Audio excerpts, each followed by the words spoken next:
El día de hoy vamos a ver ahora una clase de anatomía por imagen del sistema nervioso central. También es un tema muy importante, ya que para poder identificar una patología, primero hay que identificar que algo está normal. Entonces, es muy útil conocer a fondo la anatomía del sistema nervioso central para poder saber cuando algo realmente está anormal. Cuando nosotros estamos hablando de, pues, parte del contenido que queremos ver es ver la anatomía radiológica, entender las diferencias y sobre todo físicamente por qué se está viendo de esa manera y qué secuencias de resonancia magnética son útiles en casos específicos. La pregunta tomografía o resonancia magnética, realmente es que las dos nos sirven mucho, en las dos se puede valorar muy bien la anatomía. La diferencia va a ser en que la tomografía computada va a valorar mejor las estructuras cálcicas que sean muy densas y la resonancia magnética tiene una diferenciación tisular muy buena. Ahora que la resonancia magnética, la médula ósea también la valora muy bien porque tiene gran cantidad de grasa y eso hace que sea muy bien valorable. Pero cuando lo que queremos es ver hueso, como fracturas, por ejemplo, pues evidentemente la tomografía computada va a ser un tanto superior. Entonces, antes que nada, parte de la semiología que tenemos que hacer antes de empezar a identificar estructuras anatómicas es saber qué es lo que estamos viendo, qué secuencia es, porque en base a esto vamos a decidir si lo que estamos viendo es real, no es real, si es esperado, si está en la localización habitual. Entonces, primero, si recuerdan la clase que habíamos visto de generalidades de tomografía y resonancia magnética, lo que hay que hacer es valorar qué secuencia estamos viendo, ¿no? Entonces, esta es una secuencia anatómica, ya que la sustancia gris se ve gris, la sustancia blanca se ve blanca, entonces es un T1, ¿no? Y ya sabiendo que es un T1 y viendo cómo se ve la sustancia gris y cómo se ve la sustancia blanca, podemos delimitar los núcleos de la base. Tenemos las cabezas de los núcleos caudados, el putamen y los tálamos. La cápsula interna, que es sustancia blanca, por lo tanto se ve blanca en secuencia de T1, la cápsula extrema, y podemos ver muy bien la sustancia gris de la ínsula, ¿no? Podemos delimitar el cuerpo calloso en la porción posterior y así el resto de las estructuras. Si se fijan, podemos ver algo del septo pelúcido. Sin embargo, los ventrículos, pues se valora su morfología en general, pero al nosotros tener una secuencia en la cual tenemos sustancia gris blanca y sustancia blanca gris o negra, sabemos que es un T2, el líquido se encuentra hiperintenso, entonces es un T2 normal. Fíjense cómo aquí el líquido dentro de los ventrículos nos produce un contraste natural, el cual nos permite valorar muy bien los plexos coroideos. Los plexos coroideos son estructuras que pueden llegar a tener patología y es importante en este caso valorarlos bien también. Algo que normalmente no se toma en cuenta a la hora de estar viendo las secuencias básicas como T1, T2, son las estructuras vasculares. Las estructuras vasculares, normalmente tenemos secuencias como las secuencias contrastadas o las secuencias angiográficas sin material de contraste como el 3 de TOF, las cuales nos permiten valorar mucho mejor los vasos. Pero supongamos que no tuviéramos estas secuencias, el T2 siempre va a ser nuestro mejor amigo. Y de todos modos, las estructuras vasculares siempre se tienen que valorar en todas las secuencias, ya que va a haber veces que, por ejemplo, una trombosis venosa sea muy difícil de determinar. Y el hecho de nosotros valorarlo en todas las secuencias y ver alguna anormalidad en la intensidad de señal de las mismas nos va a dar la pista de que realmente tenemos una trombosis en este sitio. Fíjense, por ejemplo, cómo podemos delimitar muy bien en la línea media la hoz y cómo los vasos se van a ver como vacío de flujo. Esto es porque cuando nosotros emitimos, para que nosotros tengamos la señal de la resonancia magnética, emitimos un pulso de radiofrecuencia y escuchamos cuánto tiempo tarda de que se desfasan los protones con el pulso a que vuelven a estar en la misma posición. Si nosotros mandamos el pulso y la sangre que va avanzando mandó esos protones a otro sitio y los que llegaron no recibieron ese pulso de radiofrecuencia y no se excitaron, evidentemente no vamos a tener señal en este sitio y eso es lo que pasa con las estructuras venosas, las cuales las observamos hipointensas en la resonancia si no tenemos material de contraste o alguna secuencia especial para verlas, ¿de acuerdo?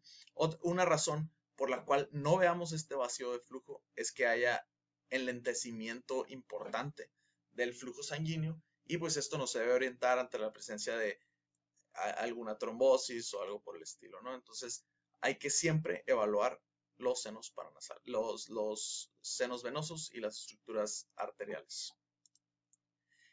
Y algo muy importante en imagen es siempre valorar diferentes planos para poder orientarnos precisamente en qué estructura estamos viendo, ¿ok? Generalmente todas las plataformas de visualización que se utilizan ya hoy en día van a tener estas referencias. Entonces, para nosotros poder orientarnos y valorar mucho mejor la anatomía, siempre es bueno analizar la referencia en la cual estamos viendo la imagen. Entonces, por ejemplo, aquí tenemos un corte coronal del encéfalo en T2 y en el corte axial nos está delimitando la máquina exactamente a través de dónde pasa este corte. Esto es muy importante y hay que tener en cuenta que esto tiene éxito desde el momento en que nosotros planeamos bien nuestro estudio, desde el momento en que colocamos bien al paciente dentro del resonador y no se nos esté moviendo. En este caso, si se fijan, presenta un poco de artificio de movimiento, pero de todos modos podemos valorar muy bien estas estructuras. Entonces, si se fijan, aquí vemos los cuerpos mamilares y vemos cómo pues el corte está justo pasando a través de los cuerpos mamilares, ¿no? Podemos ver los fornix en un segmento coronal, porque ya sabemos que son de localización anteroposterior. Podemos ver las cabezas de los núcleos caudados, las habíamos visto también en las otras secuencias axiales. Aquí podemos delimitar cómo es su relación con los ventrículos, así como de los fornix, los cuerpos mamilares, el tercer ventrículo. Aquí estamos viendo un segmento del puente y fíjense cómo los vasos se ven como trayectos lineales con vacío de flujo, ¿no? Y si nosotros seleccionamos ahora esta imagen, en la imagen coronal nos va a decir exactamente en dónde pasa este corte. Esto va a ser relevante también a la hora de que les muestre cómo nosotros podemos mover y jugar un poquito con estos cortes para delimitar mejor alguna estructura anatómica, ¿no? Entonces, una secuencia que a mí me parece muy importante es la secuencia sagital, sobre todo en T1. Esta secuencia nos va a permitir valorar una gran cantidad de estructuras, ¿no? En la línea media tenemos muchas estructuras muy importantes, entonces, si me permiten mostrarles aquí cómo podemos valorar muy bien la glándula hipófisis, cómo podemos inclusive hacer la diferenciación entre la adeno y la neurohipófisis. Fíjense cómo el hueso está hiperintenso, ¿no? Es muy hiperintenso porque tiene mucha grasa la médula ósea, pero de todos modos se ve una pequeñita hiperintensidad posterior dentro de la glándula y el resto de la glándula. Podemos ver el tallo, podemos ver los cuerpos mamilares, podemos ver su relación con el mesencéfalo, el puente, el bulbo, el cuarto ventrículo con el acueducto de Silvio, el vermis cerebeloso. Recuerden que estamos en la línea media con sus folias. Aquí es importante siempre valorar la amplitud de las mismas para empezar a ver si no tiene algo de pérdida de volumen o atrofia, aunque preferimos no utilizar el término de atrofia porque es un término histológico y además pues realmente causa mucha ansiedad en los pacientes cuando puede llegar a ser algo pues realmente propio de la edad, ¿no? Podemos ver muy bien el cuerpo calloso en todos sus segmentos y la relación del esplenio con las diferentes estructuras de los senos venosos como el seno recto, la pared saderófilo, el seno sagital superior. Y si nos fuéramos hacia un lado y hacia el otro, pues podemos seguir los senos transversos, por ejemplo, ¿no? Aquí podemos ver la masa intermedia del tálamo, podemos ver el tectum con sus colículos inferiores y superiores y la glándula pineal. Entonces fíjense qué tantas estructuras estamos valorando en un corte sin moverle en la línea media, ¿no? Inclusive el giro del cíngulo lo valoramos muy bien y el espacio que genera los vasos que vamos a encontrar en ese sitio y las cisternas interpeduncular prepontina. Entonces es una secuencia bastante útil para grandes rasgos ver que no tengamos alguna anormalidad grave en este sitio, ¿no? No sé si recuerdan que la clase de bases de la tomografía y la resonancia les había mencionado el amartoma hipotalámico. Fíjense qué fácil sería verlo en este sitio, ¿no? Y aquí es una secuencia también útil porque estamos valorando la cisura el surco parieto-occipital y la cisura calcarina, que es el sitio de la corteza visual primaria, ¿no? Y nos va a delimitar la cuña de la língula. Entonces, aquí nos podemos, generalmente en una imagen axial, es más fácil primero orientarnos. Acuérdense, como les dije, que vamos a encontrar siempre en imagen estas referencias anatómicas, las líneas que nos va a mostrar la computadora, y nosotros así ya podemos saber exactamente de qué giro, de qué surco estamos hablando. ¿Ok? Y esto es lo que les decía de jugar un poquito a veces con la orientación de las estructuras, de las proyecciones, ¿no? Radiológicas. Nosotros estamos viendo aquí el núcleo caudado, ¿no? Pero si nosotros recordamos la anatomía del núcleo caudado, sabemos que aquí no lo estamos viendo realmente completo, ¿no? Y si nosotros nos vamos al corte axial, podemos ver cómo tenemos nuestro corte, ¿no? Entonces, si se fijan, aquí tenemos los núcleos caudados, pero pues los núcleos caudados tienen una dirección un poquito oblicua. Entonces, al nosotros jugar con esto y poner el corte un poco oblicuo, fíjense cómo logramos desdoblar el núcleo caudado y verlo en una mayor extensión de lo que lo estábamos viendo en un corte sagital puro, ¿no? Que es lo que habitualmente vamos a tener. Esta secuencia se llama Bravo, o la pueden conocer como Bravo SPGR, que Bravo lo único que significa es Brain Volume Averaging y Brain Volume. Y entonces lo que están haciendo, lo que se hace es que esta secuencia generalmente se hace con cortes muy finos para que sea isovolumétrica y al igual que la tomografía computada se pueda reconstruir en cualquier plano. Entonces esto nos permite jugar con estos planos. Ahora, las secuencias que no tienen que sería a lo mejor muy largo, pues, implicaría mucho tiempo de resonador hacerlo de esta manera. Lo que podemos hacer es desde un principio planearlas de esta manera para así poder realizar el corte que nosotros más nos vaya a servir, ¿no? Entonces, pues es importante conocer estas propiedades de los estudios de imagen. Entonces, siempre cuando nosotros nos queremos orientar, ya les había dicho que muchas veces es difícil en una sola imagen darnos idea de qué estamos viendo. Por eso hay que recorrer la imagen y mirarla en diferentes planos. Entonces, así es como mejor vamos a poder valorar estas estructuras, ¿no? Ahora, generalmente es difícil podernos orientar en una sola imagen en qué estructura anatómica estamos viendo. Por eso es necesario siempre recorrerla, ver diferentes planos.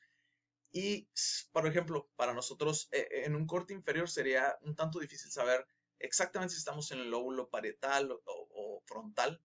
Siempre es bueno buscar la cisura mayor que separa la cisura de Rolando, que separa la corteza motora y la corteza sensitiva, ¿no? Entonces, fíjense cómo vamos a ver este omega y el hecho de que llegue en realidad hasta la línea media nos va a dar la pista de que estamos ante el surco de Rolando, y esto nos va a dar la diferenciación entre lóbulo frontal y lóbulo parietal. Y así ya nos podemos ir a otros cortes y va a ser mucho más fácil, ¿no?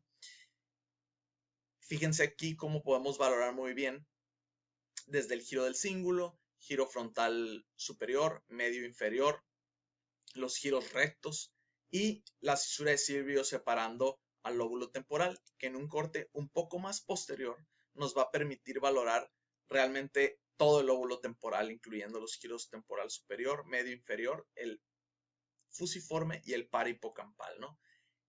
Nos va a poder permitir ver bien los hipocampos, las amígdalas y pues las estructuras anatómicas que ya habíamos valorado en la otra secuencia T2. Aquí también las podemos valorar, aunque si se fijan hay cosas que vamos a ver de una manera un tanto diferente en cada secuencia, ¿no? Es importante siempre, siempre, siempre valorar el quiasma óptico.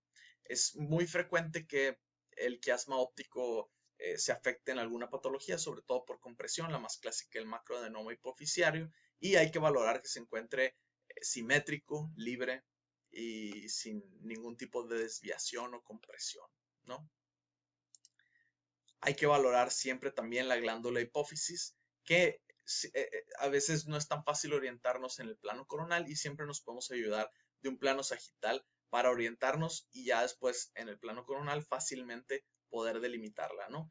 Rodeada en el centro y ver los senos cavernosos que los podemos identificar fácilmente porque tienen la arteria carótida interna en su interior, precisamente en su segmento cavernoso, que la observamos con una especie de vacío de flujo, ya habíamos visto, ¿no? Que es la forma en la que generalmente vamos a ver los vasos porque no están generando señal, porque el líquido pues va fluyendo.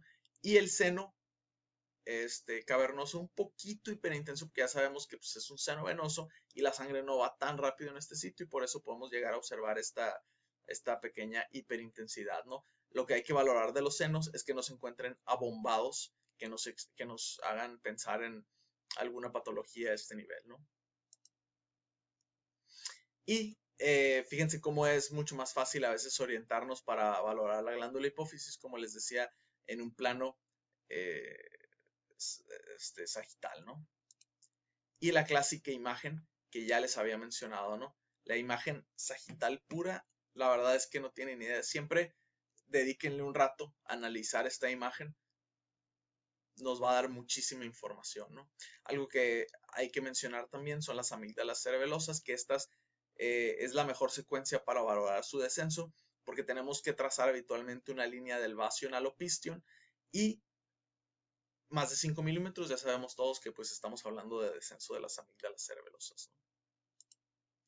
Entonces, como les había mencionado, no todo lo vamos a poder valorar bien en cualquier secuencia. Entonces, por eso siempre hay que usar todo el armamento de secuencias que tenemos para una adecuada valoración. Entonces, si se fijan, si ustedes quisieran valorar el complejo 7-8, ¿no? Fíjense cómo aquí, pues realmente algo podemos ver, pero no es la mejor delimitación anatómica que podemos tener, ¿no? En cambio, si nosotros nos vamos a un T2, pues podemos ver las cisternas como tal, porque el líquido las está delimitando. Podemos alcanzar a ver vasos, como por ejemplo la arteria basilar, pero aún así nos quedamos un poquito cortos, ¿no? Pero si nosotros hacemos una secuencia fiesta, que una secuencia fiesta a grandes rasgos, imagínense que es un T2 muy acentuado, o sea, hay mucha diferencia. Si se fijan, aquí ya no distinguimos tanto las diferencias entre la sustancia gris y la sustancia blanca, pero lo grande lo diferenciamos muy bien. Entonces, el líquido versus algo no líquido es muy bien diferenciado en una secuencia fiesta y fíjense cómo nos permite ver inclusive la diferenciación entre ambos nervios, ¿no? 7 y 8. Entonces es una secuencia muy buena para valorar nervios. Fíjense cómo aquí podemos ver inclusive los globos oculares y podríamos ver alguna normalidad a este nivel, ¿no? Entonces, no es la finalidad repasar los pares craneales, pero fíjense qué bien podemos valorar muchos de los pares craneales en una secuencia fiesta. Cuando ustedes quieran valorar anatomía, pares craneales, la secuencia fiesta es su mejor amiga, ¿no? Entonces, aquí podemos ver, por ejemplo, el nervio olfatorio, que lo vamos a encontrar en el surco olfatorio. Entonces, fíjense cómo el líquido cefalorraquídeo nos está haciendo una muy buena delimitación de los giros rectos y justo por debajo, en vez de llegar todo hasta abajo, lo negro, generalmente es porque tenemos aire en este sitio, son estructuras aireadas los senos, pero fíjense cómo el parenquima, el encéfalo, pues no se ve tan negro como el aire, ¿no? Tan hipointenso. Y tiene la misma intensidad de señal que una estructura que tenemos aquí, en vez de hacer la forma del surco olfatorio. Y pues esto que tenemos aquí son los nervios olfatorios, ¿no? Así es como podemos localizarlos fácilmente y valorarlos. Y aquí también ya estamos valorando de una vez los nervios ópticos, que los podemos valorar mucho mejor en una secuencia axial, donde podemos ver todo su trayecto. Y además de valorar todo su trayecto, podemos alcanzar a ver la vaina del nervio y valorar el líquido cefalorraquídeo que tiene alrededor, porque obviamente en patologías como hipertensión intracraneal idiopática vamos a encontrar incremento del líquido cefalorraquídeo adyacente alrededor de los nervios y pues esto va a ser una buena indicación. Podemos valorar los músculos.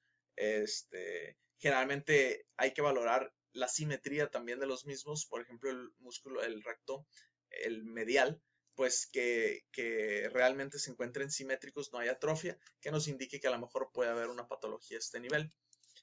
Y pues obviamente hay que ayudarnos de todas las secuencias, ¿no? Luego, precisamente por la sobreposición de estructuras y la mala diferenciación tisular que tenemos al hacer tan acentuadas las diferencias entre el líquido y lo no líquido, perdemos a lo mejor el detalle del quiasma, perdemos a lo mejor un poco del detalle de la porción intracraneal. Aquí es un corte donde no se ve de todos modos, pero fíjense en el T1 qué bien delimitado tenemos el quiasma, y el tracto óptico pues lo podemos continuar hasta, hasta donde pasa al tálamo y demás, ¿no? Entonces, eh, siempre hay que valorarlo en varias secuencias, ¿no? Y fíjense cómo aquí también podemos valorar muy bien los músculos de la órbita, ¿no? Entonces, es bueno utilizar complementariamente estas secuencias. Podemos valorar estructuras todavía más finas. Fíjense cómo todos los nervios realmente nos ayudan muchísimo a la secuencia fiesta, ¿no? Entonces, aquí podemos ver la emergencia del nervio del óculo motor, el tercer par, de la cisterna interpeduncular. Aquí están los pedúnculos cerebrales, porque tenemos los pedúnculos cerebelosos.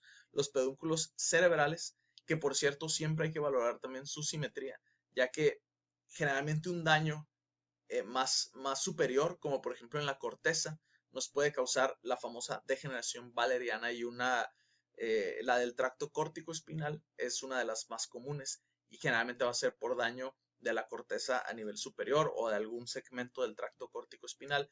Hay que recordar que la degeneración valeriana no nada más aplica para el tracto córtico espinal, y es en realidad el fenómeno que sucede cuando un axón pierde contacto con la neurona que lo mantiene, y pues se degeneran ambas, ¿no? Entonces esta es la famosa degeneración valeriana, que nos puede ayudar a ver la simetría de ambos pedúnculos cerebrales. Entonces, obviamente, la cisterna que se encuentra entre ambos pedúnculos cerebrales es la cisterna interpeduncular, y aquí vamos a encontrar la emergencia del óculo motor, ¿de acuerdo? Vamos a verlo cómo avanza a su porción cisternal, y si lo vemos en un corte coronal, vamos a ver cómo pasa entre la arteria cerebral superior, cerebral posterior, perdón, y la arteria cerebelosa superior, ¿no? Entonces, esto es importante porque no va a ser el único nervio que va a pasar por ahí, ¿no? Y fíjense cómo puede llegar a ser muy fina la anatomía aquí y lo que estamos buscando patológicamente, como en este caso de una mujer de 82 años con ptosis del ojo derecho. Entonces se le hizo una secuencia fiesta y se puede observar cómo la arteria basilar en su porción distal está comprimiendo la emergencia del óculo motor del lado derecho, lo cual correlaciona muy bien con su clínica, y es frecuente en pacientes grandes que la arteria basilar sufra aterosclerosis, se vuelva más dura, tenga dolicoectasias y genere este tipo de compresiones nerviosas que pues realmente es un hallazgo relativamente fino, y tenemos que saber qué estamos buscando. En este caso, la mujer tenía ptosis, pues probablemente una de las cosas que hay que buscar es el nervio oculomotor, y pues había una compresión, ¿no? Podemos valorar el nervio troclear, que es el único que nace posterior en el tallo, lo cual pues es interesante. Y siempre hay que hacer la distinción. Fíjense cómo nace posterior, sale por las cisternas ambiens para irse hacia la porción anterior.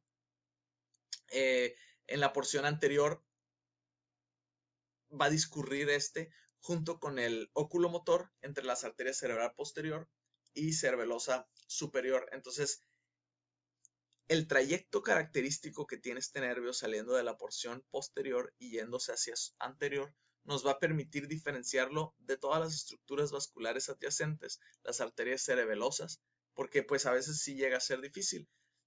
Si se fijan, es un poco más delgadito, pero pues tenemos arterias delgaditas en todos sitios, y esto nos va a dar la pauta, ¿no? Entonces fíjense cómo sale de posterior, se va por las cisternas perimesencefálicas hacia la porción anterior, ¿no? El nervio trigémino es el nervio craneal más grande y aquí podemos observar cómo realmente pues es bastante grueso, ¿no? Y emerge de la porción lateral del puente y luego pasa por la cisterna para entrar al Kabum de Meckel, ¿no? Y el Kabum de Meckel nosotros podemos valorar muy bien el ganglio del famoso ganglio de Gasser en su interior, que si se fijan vemos algunas fibritas que son parte de este ganglio, ¿no? Entonces hay que hacer bien siempre la valoración de estos pares craneales. El nervio abducens, por ejemplo, el nervio abducens nos tenemos que, siempre cuando queramos valorar los pares craneales hay que saber exactamente cuál estamos pidiendo, porque una secuencia fiesta es una secuencia muy larga que generalmente abarca una porción un tanto limitada del encéfalo. Entonces tenemos que ir ajustando esta secuencia al sitio donde queremos observar, ¿no? Entonces, fíjense cómo tenemos aquí la visualización de manera bilateral del abducens, el cual emerge de núcleos anterior al cuarto ventrículo, luego toma un curso anterior a través del puente a la unión pontomedular y la cisterna prepontina, donde toma un trayecto ascendente. Si lo viéramos en un corte sagital, veríamos cómo por la cisterna va subiendo, ¿de acuerdo? Para llegar a la porción posterior del clivus en el famoso canal de Dorelo. Y como ya habíamos visto previamente, el facial y el vestíbulo coclear, pues tienen un trayecto muy similar, ¿no? Entonces ambos emergen del aspecto lateral del borde inferior del puente y pasan por la cisterna cerebelopontina, que es una cisterna muy famosa, porque pues, aquí vamos a buscar los famosos schwannomas y meningiomas, ¿no?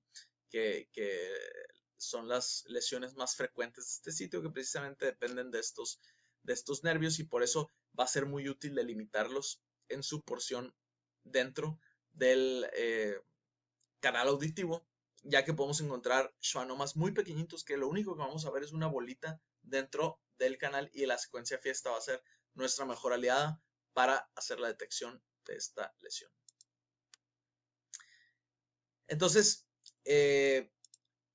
cuando nosotros vemos estos nervios, si se fijan, inclusive podemos nosotros jugar con las proyecciones. Aquí nosotros estamos viendo un corte no meramente sagital, pero sí parasagital, en el cual estamos observando el canal auditivo interno para valorar el nervio vestíbulo coclear y el facial, ¿no?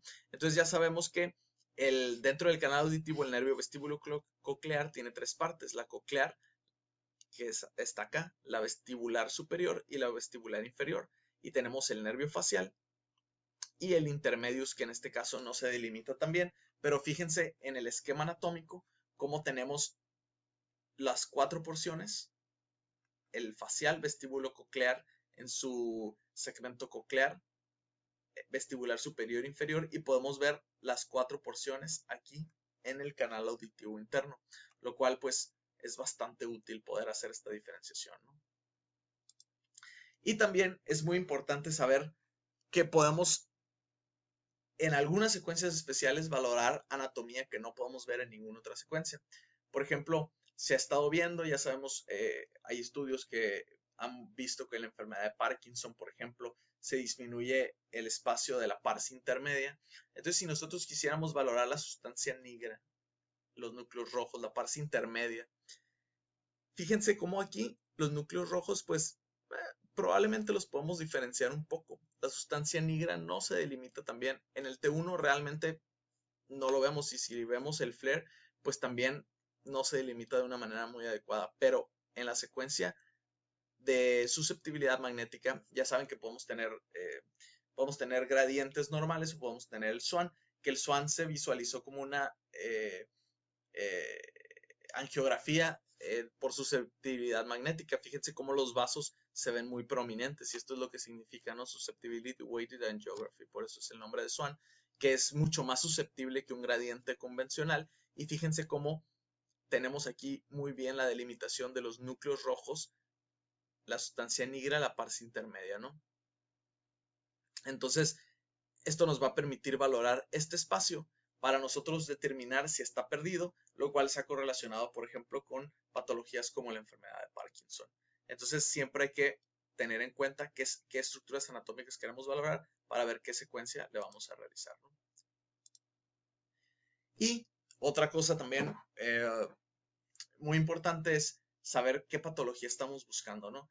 Si se fijan, ya habíamos hablado en la clase previa de valorar, por ejemplo, en una esclerosis temporal mesial, los hipocampos, ¿no? Entonces, una secuencia T2 muy fina nos va a permitir, fíjense cómo hasta pareciera ser un fiesta, pero vean la diferenciación de la sustancia gris y la sustancia blanca, es muy, muy, muy bien delimitada en este sitio. Entonces, pues, evidentemente, tenemos un T2 de alta resolución, ¿no? Y fíjense cómo nos permite delimitar muy bien el hipocampo. Les pongo su correlación anatómica, en la cual, pues, no es que vamos a poder hacer la delimitación precisa de cada una de las estructuras, pero sí podemos ver bien su relación con el giro parahipocampal, la disminución de su volumen y las estructuras con contenido líquido adyacente, ¿no? Aquí podemos ver bien que aparte de tener disminución de su volumen, pues tiene una mayor hiperintensidad, ¿no?